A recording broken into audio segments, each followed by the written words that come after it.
Man, I am still fucking stressed after that episode. Hello everybody, this is Des Talks Stuff here at Kadesi, and oh my fucking god. Alright, recap and review, Rainbow Rollers, High Rollers recap and review, episode 77.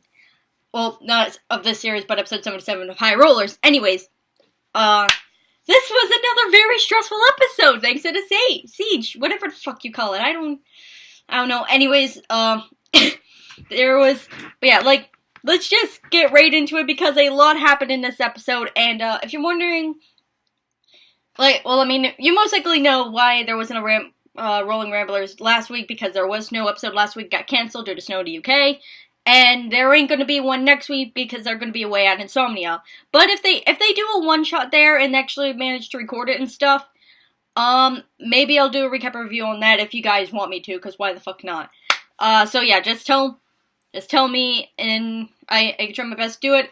And if I don't, and like if they're not able to do that and stuff, maybe I can like review another one shot, maybe like one of their other like convention one shots, like one of the Comic-Con one shots, one of the maybe Trot's one shot, or Kim's horror one shot. So yeah, just tell me, and I can do it. Though, to be honest, doing the Comic-Con one-shots would be a lot more easier than the, than Kim's and Trot's one-shot, or the Christmas special, because the MCM Comic-Con one-shots are a lot shorter than those ones, especially the Christmas special. The Christmas special is 6 hours long, guys.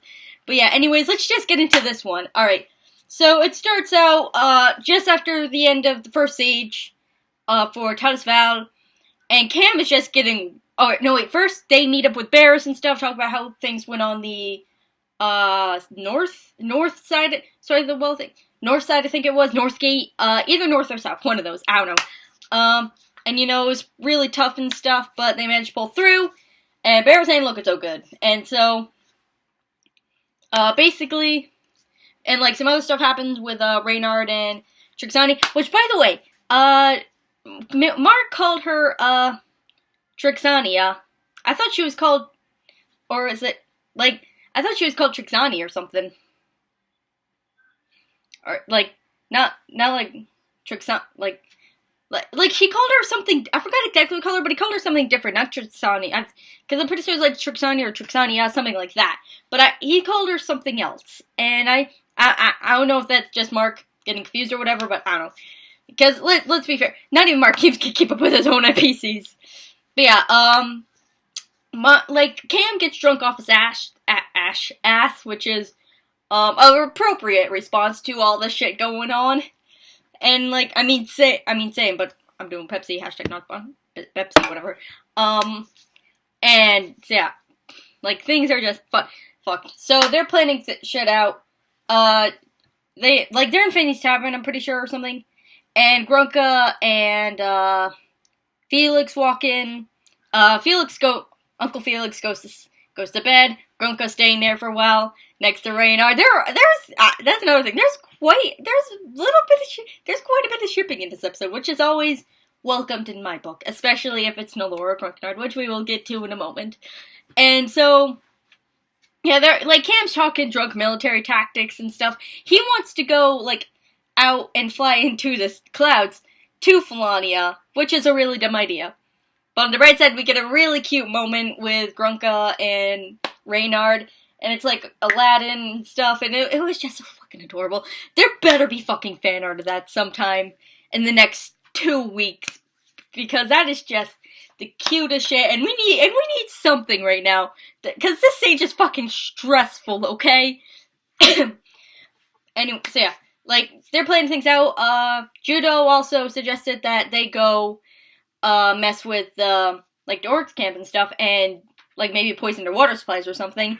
And then drunk Cam suggests, Alora turn into a bug and use one fireball attack on them, which, I mean, obviously wouldn't really work that well, so yeah. Cause that morning, earlier that day, like, everybody's throwing, like, a bunch of fireballs at them, barely did anything, so one wouldn't really do much. Yeah, that's pretty much it for that part. Okay, Grunka's all like, yeah, I'm going to bed, and then And then Reynard immediately after her and stuff like, yeah, I'm going to bed too. Goes for Grunka, and that was just the cutest shit. Grunknard number 2 OTP, just directly behind Elora. So yeah, Kim tries to get one more drink in. Elora pretty much stops him, but not until like he has half his cup down, and so he's fucking wasted. So yeah, they go to bed for a night. Next morning, you know, they meet up for the meeting and stuff, and basically just, oh yeah, also, my boy Nalistri shows up. My boy did not go to the Feywild. Thank you, Mark. Thank you. I mean, I'm not thanking you fully yet. I'm not thanking you for everything yet, because there's still some shit that I need to settle, but thank you for that at the very least. Yeah, Nalishi's there and stuff, like, and Elora's fucking worried as hell, okay? She is worried about Nalishi, because, like, Nalishi's, like, talking about how it's, like, he wanted to warn her about the dragon that is coming towards Tazval really fucking soon, and Elora's like, you're not supposed to be here, but you are, that's okay. And I was like, this is just the cutest shit. They worry about each other and stuff. I mean, yes, the dragon, pretty fucked up, and it's gonna probably kill a lot of people, maybe even, hopefully it doesn't kill the main crew, or any NPCs, by the way, we'll get on that. But yeah, at least we got a really cute Elora moment, and Nalistri finally kissed Elora. I mean, we already got Elora kissing Nalistri twice in the, about a few episodes ago, but this time, Nalistri kisses Elora, which I am proud of my boy, finally, just standing up, not being so awkward. I'm proud of you, my son. I am proud of you. If you can't tell, I really fucking love Nalistri. So, yeah, after that moment, go to meeting, shit gets fucked, okay? Shit gets horribly fucked. Like, out of the sky, we hear Felania, and it's like, I can't remember the exact speech, but by God, it's like, intimidating. Mark does such a good job with this, and that is scary, okay?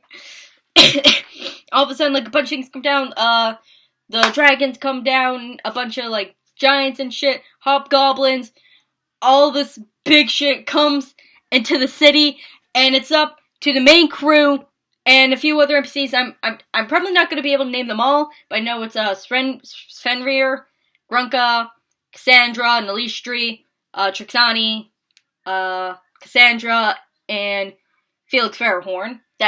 I don't know if I named all the NPCs that were there, but I'm pretty sure I named most of them. I might have missed one. I'm not sure. But yeah, they're like out there and they're willing to help main crew and stuff try to fight these big guys while all the other soldiers and stuff continue the fight with like the other forces outside the city.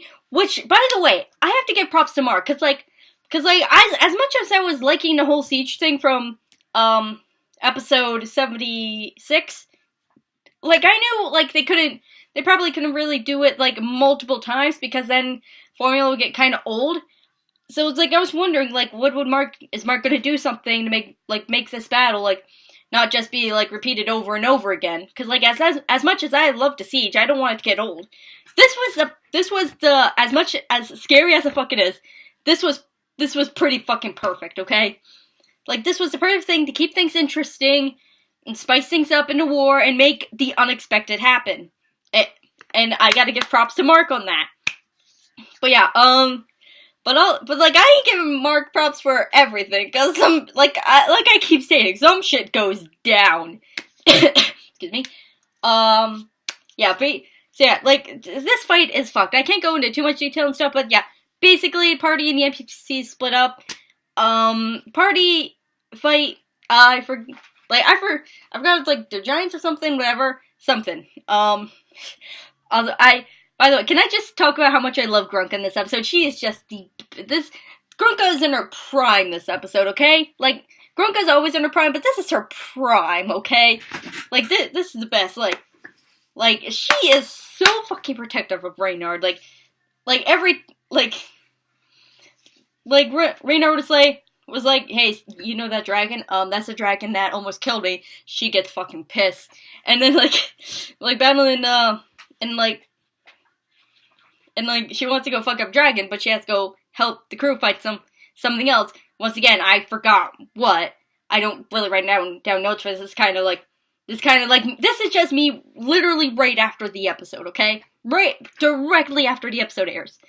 But yeah. So like and Reynard's like, hey, those guys kind of threw a balcony at once, and Grunka's like, I'll fucking kill them. Grunka's just the best in this episode. She is just all around protective of Reynard, and that is just everything. Oh yeah, speaking of Reynard, he gets fucked.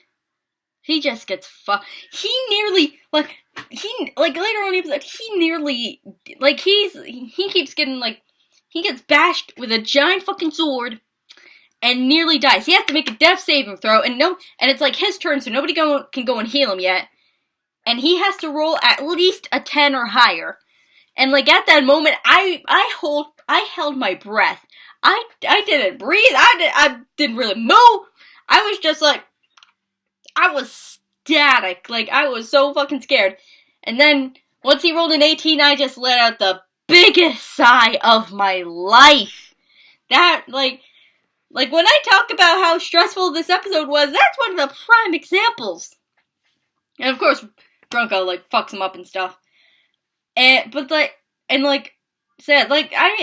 don't go too much about it, but, once again, Mark does an amazing job at actually making the battle interesting and endearing and wanting me to watch. Most likely because this is, the big, not really the big final, because Mark has stated a bunch of times it's not final. We still got the Breast Arrest arc coming next.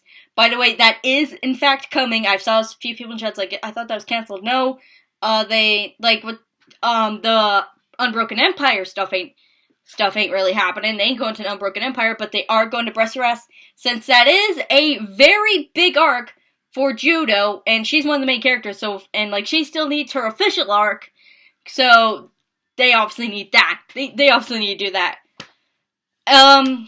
But yeah, Mark is actually been doing great at combat lately, making it interesting and endearing to watch. Because earlier there are a bunch of times where I was just oh, combat, but now they're really endearing to watch. I don't know what it is, but maybe it's because all stressful stuff. It's big Siege of Talos Val, but yeah.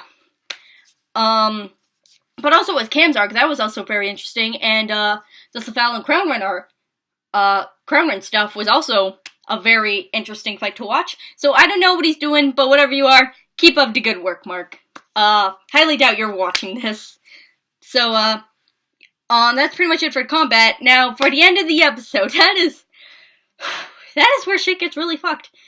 Of course, Mark has to go end on a cliffhanger, because they don't want to run overtime. I don't know, I know, people in the office stuff, they want to go home and shit, but literally nobody watching would mind if it runs over a little or a lot. I will stay up till, 3 in the morning. I have school tomorrow. I will stay up till, 3 in the morning. I have to get up at 5:40 in the morning. I will stay up as late as I need to. If it means, we don't get a fucking cliffhanger, okay? Even though it usually doesn't go that long, it's the show starts at 12 and ends at 3 p.m. here, so, yeah. Oh, fuck, oh yeah, ending, sorry. Rambling Rollers for a reason. Anyways, that Mark Humes has to fucking end on a cliffhanger. Reynard gets a message from Trixania, whatever the fuck she is, I don't know. And, it's very, static. He can't really understand her, but it's help, danger, fire spawning, spawning demons, and then it just kind of cuts out, and he doesn't hear anything from anyone else. So, we don't know if Nalistri and Cassandra, okay? We don't know about Uncle Felix Fairhorn. We don't know about anybody else, and that is what fucking scares me. If Mark Humes goes and kills my boy Nalistri, or anyone else, but mostly Nalistri, I will have quite a few things to say to him, okay? I will go over to the UK myself, take his D&D book, and shove it right up his... I'm sorry, I got a little out of hand there. Alright. Anyways, that is pretty much the episode. We have to wait 2 weeks. 2 weeks to know what happens next, and I don't think I'm gonna be able to survive that. I don't know if I'll survive. I could barely survive last week. I couldn't survive waiting that long, and like, I am gonna go insane, guys. I need my weekly dose of high rollers. Like, okay, like, I know there's Critical Role and stuff, but like, for a weekly dose of D&D, but like, Critical Role, like, to me personally, Critical Role ain't got nothing on high rollers. That show's been, High Rollers has been with me for 2 years now, helping me go through high school. Like, it is pretty much my fucking life, okay? This show has taken over my life, and I am okay with that.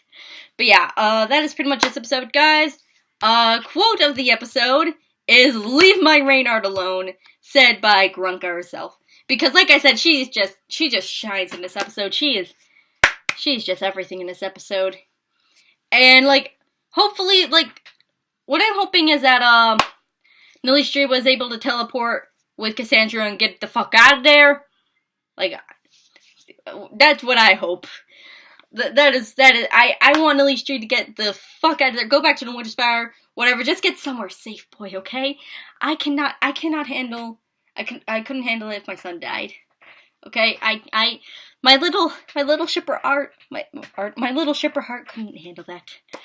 But yeah, my thoughts and stuff, for who's gonna die. Somebody is definitely gonna die. This is like the fucking Civil War of High Rollers, okay? This is the Marvel Civil War of this show, and, like, somebody's gonna die. My thoughts, as much as I don't want it, Korak, aka Adric, is probably gonna die. He's either gonna die in this arc, or he's gonna die in the rest of this arc.